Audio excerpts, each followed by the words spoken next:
আসসালামু আলাইকুম সম্মানিত দর্শক। আমরা জাতি হিসেবে বা বাংলাদেশের জনগণ হিসেবে আমাদের মনে হয় যে রাজনৈতিক ধৈর্যটা খুব কম। এখন বর্তমান যে সরকার আছে, সরকারে আছে, এরা সবেমাত্র হানিমুন পিরিয়ড শেষ হয়েছে। এর ভিতরে এই দলটা অনেক কিছু আপনার ধরেন আপনার প্রশাসনিক লেভেলে বা প্রাতিষ্ঠানিক লেভেলে বা সংবিধান সংস্কার বিভিন্ন দিকে মানে এত বেশি প্রবলেম ফেস করতে হচ্ছে। এটা একটা স্বাভাবিক প্রক্রিয়ায় নির্বাচিত সরকার আসার সময় এদের কিন্তু এত পরিমাণ প্রবলেম ফেস করতে হয়নি।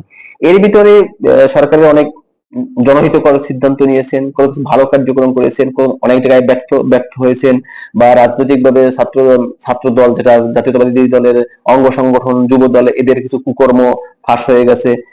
বিভিন্ন ধরনের সমস্যা তো হয়েছে, কিন্তু কথা হচ্ছে এই সমস্যাগুলো হওয়াটা স্বাভাবিক আমি মনে করি। কারণ সমস্যা যদি না হতো, দেশে যদি পৃথিবীতে যদি অপরাধ না থাকতো, বা আমাদের মতো দেশগুলো বাদ দিলাম, ইউরোপ আমেরিকার মতো দেশগুলোতে তাহলে পুলিশের দরকার পড়তো না।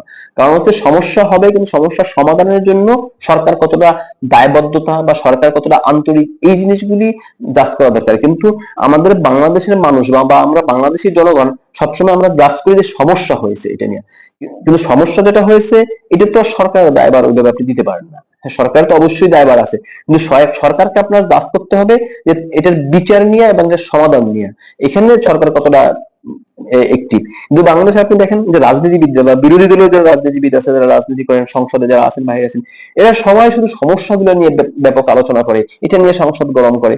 কিন্তু সরকারের যে পদক্ষেপ, এই পদক্ষেপ নিয়ে কিন্তু খুব একটা বেশি এদের মাথা ব্যথা নেই।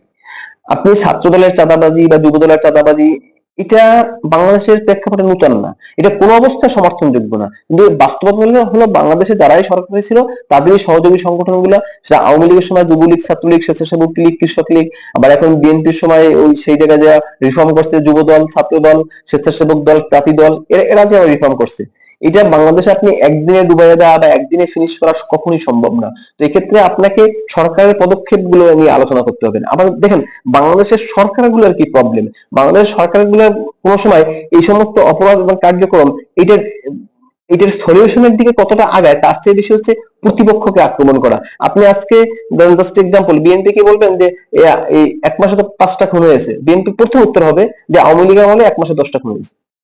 আপনি এখন বলবেন যে ছাত্রদল ক্যাম্পাসে নৈরাজ্য তৈরি করছে, বিএনপি সাংসদ উত্তর দেবে যে ছাত্রদল তো ভালো অবস্থায় আছে, ছাত্রদল তো মানে আপনার সহনশীল রাজনীতি করে, বরঞ্চ শিবির গুপ্ত রাজনীতি করে।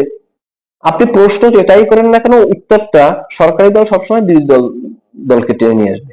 এটা হচ্ছে বাংলাদেশের রাজনীতি। আবার জনগণের দিকে তাকাবেন, আপনি এই মুহূর্তে বাংলাদেশের জনগণের সবচেয়ে বড় বড় যে সমস্যাগুলো, সে একটা অভ্যুত্থানের পর্যায়ে হয়, সে সংবিধান সংস্কার, কিন্তু এই দিক দিয়ে জনগণের কোনো মাথা ব্যথা নেই। মাথা ব্যথা হচ্ছে আপনার এই মানে এই যুবদল নেতা কি করলো, এই স্বেচ্ছাসেবক দল কি করলো। একটা জিনিস মনে রাখতে হবে, ছাত্র দল বা যুব দল বা বিএনপি এটা কিন্তু সরকার না, সরকারের কিন্তু একটা আলাদা বডি। এই রাজনৈতিক দলটার একটা সামান্য একটা সংখ্য হচ্ছে সরকারের অংশ। বিএনপির মানে আপনার কয়েক হাজার লিস্টেড বা পদ হোল্ডার আপনার নেতা কর্মী আছে এবং লক্ষ লক্ষ সমর্থক আছে, সবাই তো সরকারের অংশ না। সরকারের অংশ হচ্ছে এমপি, মন্ত্রী বা জনপ্রতিনিধি যারা আছে এরা। আর এর বাইরে যারা আমলা। তো তো জনগণের কাজটা কি সবসময় মানে রাজনৈতিক কার্যক্রমটাকে সরকারের উপর চাপাই দেওয়া, একটা রাজনৈতিক দলের নেতাকর্মীর একটা ব্যক্তিগত অপরাধকে দলের উপর চাপাই দেওয়া।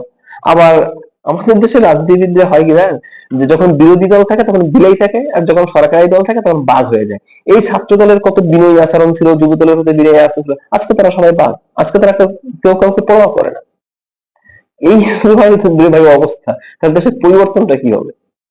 তারপরও আশা করি কিছু পরিবর্তন হবে। আল্লাহ হাফেজ।